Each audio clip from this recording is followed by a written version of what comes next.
water business in Zimbabwe. I'm telling you, this next step almost made me quit.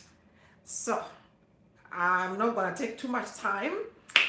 All right. So if you have not followed my journey, go watch part one of starting a business in Zimbabwe. Okay. So in that series, I was talking about how you need permit to drill a borehole. Yes. So first thing you need to do is, before you even drill a borehole, you need to get permit. And I was questioning, like, why do I need a permit? Why do I need to pay?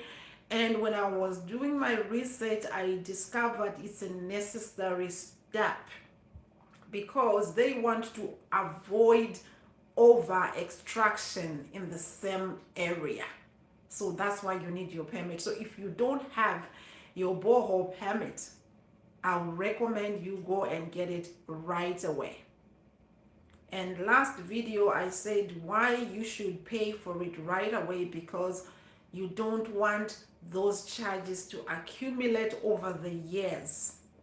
So I don't want to empty from the first video, so go and watch that one so that this part two of starting a water business in Zimbabwe will make sense to you. So I'm going to talk about why I almost quit this process, right? And also I understand why we were advised to get a consultant. And in my first video, I explained why we don't want to use a consultant. So I decided to do it myself. But the one of the things that is making me want to quit before I even begin is the slow process. Okay, so I'm the kind of person, when I inquire about prices, I need a response right away.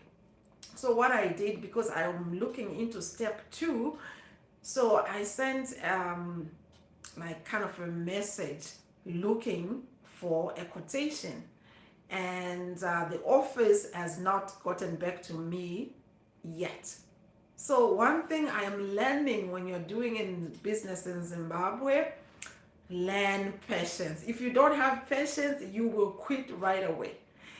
And then the other reason why I was almost quitting before even starting was there are different offices.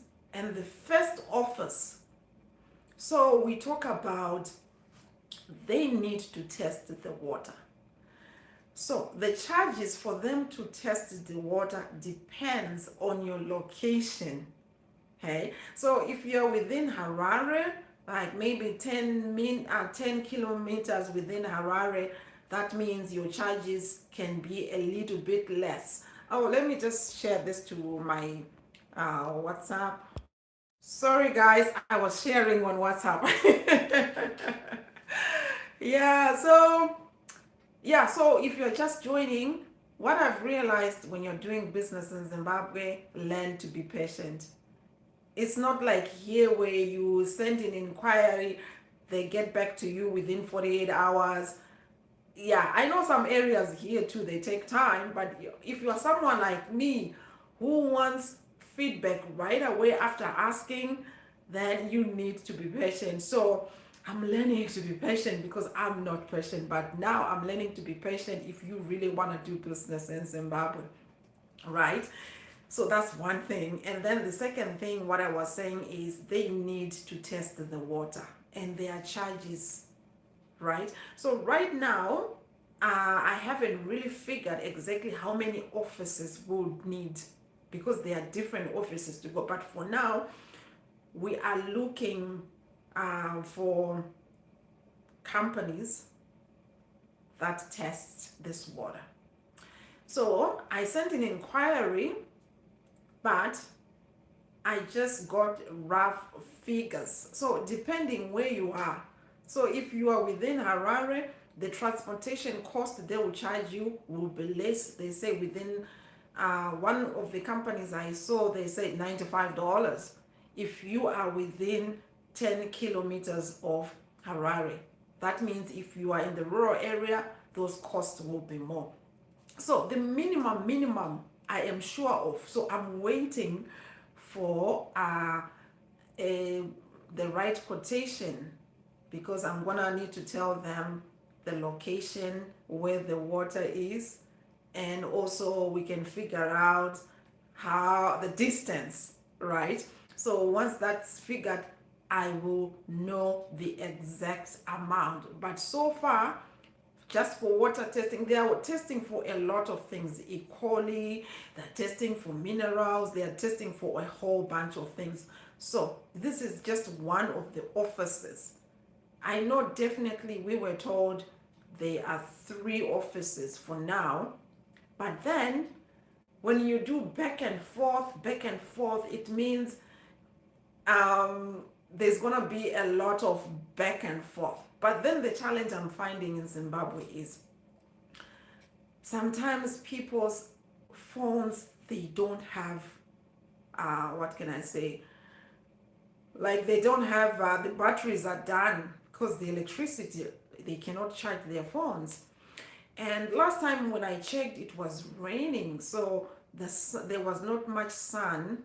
Yeah, so that means the solar panels are not generating a lot of whatever solar for the phones. So getting people in Zimbabwe to do it is a big challenge because of this electricity load shedding. There's no electricity even if you have a solar. Sometimes there's no sun, so it's hard, especially if a household has 3 or 4 people both wanting to charge their cell phones, right? Besides, the reason why I chose to do the research from here is because it's something I want to learn how to do. And hopefully, maybe in the future, I can be a water business consultant helping people establish businesses in Zimbabwe. I'm still navigating. So people were asking me, oh, congratulations, the water business has not started yet. And from the way things are going, we are, what can I say? We are testing it.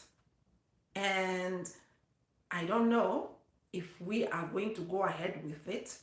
This is just going to depend with the rules and the regulations of Zimbabwe when you are doing a business like this.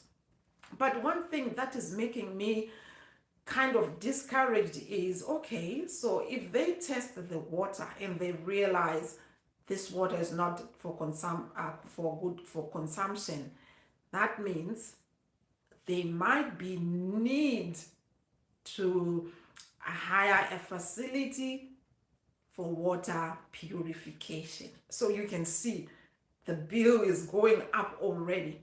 So for them to come to extract water, right, from your borehole, they charge minimum 95 if you are 10 kilometers within Harare, but if you are far, then it's gonna be more. So when I was looking based on where we are outside Harare, so that cost already just minimum.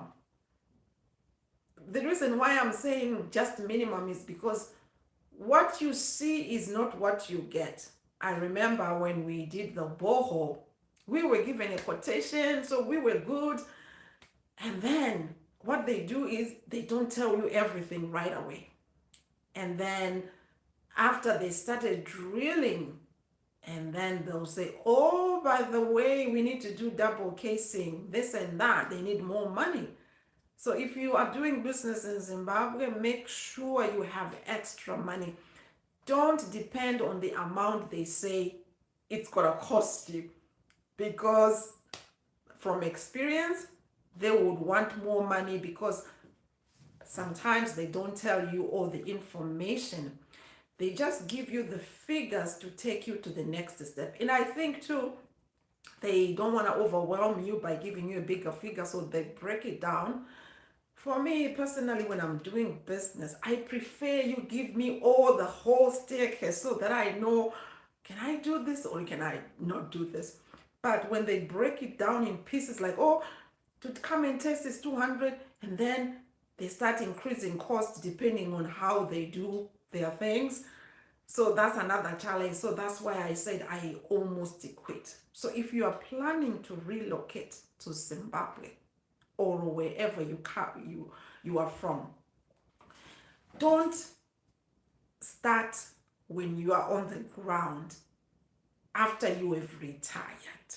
I think that's the mistake people can make because they don't do the homework while they are still in the diaspora. They wait until they get there. And when you retire, your funds are limited. But right now, I'm yet to retire, right? So that means I can handle any surprises because when you are in the diaspora, there's different avenues you can get money. You know, some people they borrow, but for me, that's not an option. But what I'm just trying to say is if you do your research before you get on the ground, it will help you to know exactly what's needed.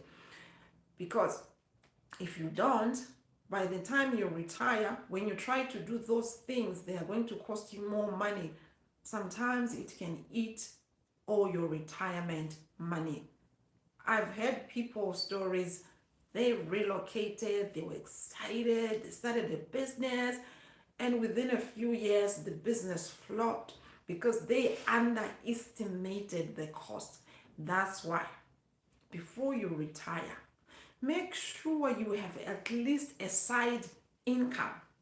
And right now, I'm helping seniors and letting them know, you know what?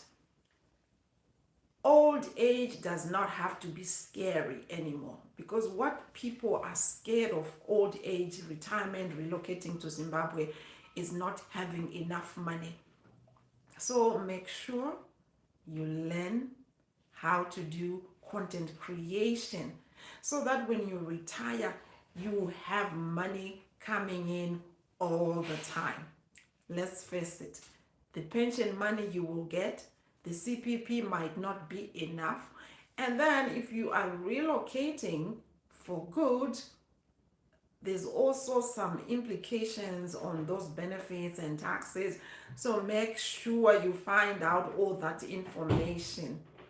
I was watching a video which was saying some people they relocate back and they don't take the necessary measures that will that can cost them a lot of money, especially when you come back and you say, oh, I'm gonna come for a medical checkup, and all of a sudden it's gonna be, oh, you owe us this much money on taxes on this. So make sure you talk to your accountant, I don't know who, immigration consultant, who is going to explain everything, because you don't want to relocate and then get financially stuck. And how do you get financially stuck? So let's say you are still keeping your banking information and everything, and if you're owing taxes, the government might end up take from your account. So make sure you have everything in order. Anyways, so I will tell you more when I get a response from the office about the water testing. But oh my God, I'm on the verge of just like quitting it. But you know what? I want to see how far I can go. Who knows? I might get to the end. Anyways, if you're watching this as a replay and you've got any questions, make sure you leave your questions in the comments, or you can email me on solution@tbhwellness.ca. So tell me, I'm just curious. Are you considering relocating and you don't know what business to do? So I'm going to be doing some research and I'm going to be sharing my stories based on my own journey and give you pointers and tips.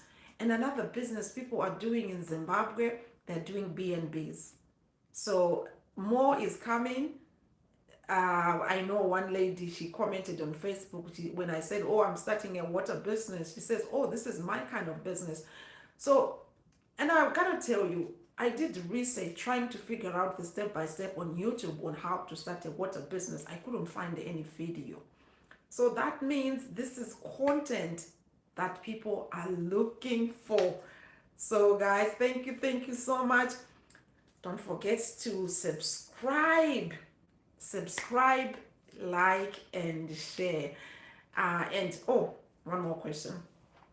I want you to write in the comments after the video is uploaded, what kind of topics would you like to hear more? I remember I was at a place and one of these ladies, she's a friend of mine, she calls me and she said, why are you not sharing content? We need more content. We need more, because people are looking to relocate. So they want to see if it's feasible for them to go, the challenges. So me, I started this process of strategizing on going back to Zimbabwe by building a place, right? Our holiday home when we go to Zimbabwe.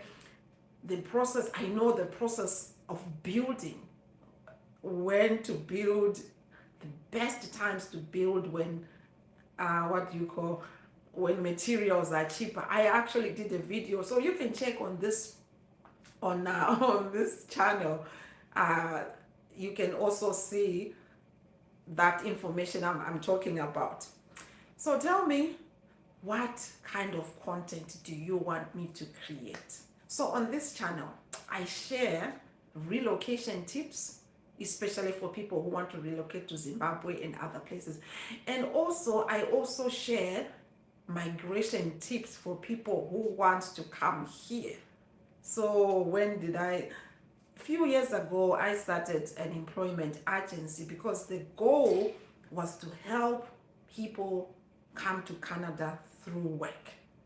So that's my channel. That's basically what it is about, empowering people who wants to come to Canada, and I give ideas on ways people can come to Canada. So I'm acting as a bridge between Canada and Zimbabwe. So for people who wants to relocate and rebuild in Zimbabwe, I share strategies and tips. And then for people who want to move from Zimbabwe to here, I also share strategies and tips. But one of the thing I need to tell people is right now it's not easy to come here through work unless your occupation is a high demand job. Right? That's why I've been quiet, because it's so hard to find employers who are hiring outside. And another reason why the process has slowed down is because there's an outcry. Canadians are complaining that there are not enough jobs. So why are you bringing outside to come here? That's why there's a freeze. And of course, the express entry pathway, that's an assured way for you to come. So I'm going to do a topic on another day concerning that. For today, I'm the bridge from Canada to Zimbabwe, sharing my water business journey. It's still in the initial stage. We haven't started it. We are just starting the process. So today I was sharing about the nightmare of doing business in Zimbabwe. If you don't have patience, learn patience. It's not like the diasporas where you inquire and sometimes 24 hours, within 24 hours they respond. In Zimbabwe, what I've noticed, they take their time. Maybe there's a high demand, I'm not sure, but as soon as I get the quotation for the water testing from the first office, I'm going to be giving you heads up. So if you're planning to start a water business in Zimbabwe, subscribe, follow me. And if you have any questions, I'll do the research. Of course, you can Google and do the research yourself, but If you don't have time or you're just lazy, tell me. So I want you to just let me know in the comments which topics you want me to bring, especially from uh, relocation from Canada to Zimbabwe. And also, if you're planning to come to Canada and you just have some questions, let me know. I can do videos about that. So like I said, I'm going to be the bridge for people who want to move from Canada to Zimbabwe. And I'm also going to be the bridge with information for people who want to come uh, from Zimbabwe to Canada. I was actually talking to one lady. I said, wow, you are doing well. See, very soon you are going to relocate back to Zimbabwe. She's in South Africa and she says, no, I'm not going back to Zimbabwe. I'm moving forward. So she wants to come here. So I was sharing with her some tips on how she can come here in a assured way that other people are using. But that way is for people who have fat bank accounts. That's the one assured way you can come here. So I'll do a video about that. Well, wait a minute. I'll do a video if people say they want that information on a sure way to come from Africa to Canada. But I gotta tell you, you need a fat bank account. People with money find it easy to come here. And then for some people, they're coming here for financial freedom. So it's like, okay, so if I can have money in my bank account in Africa, why do I need to come there? That's fair enough. But if you're somebody who just wants to relocate because you just want to try new things, having a fat bank account will help. Anyways, I have to go. So guys, thank you. If you have any questions about the water business, the process and everything, just message me and I'll do a video to explain the process so that, yeah, you can weigh in your options. It's always good to have options. I've tried farming, failed. Chicken rearing for business, failed. Tried to do a resort, failed.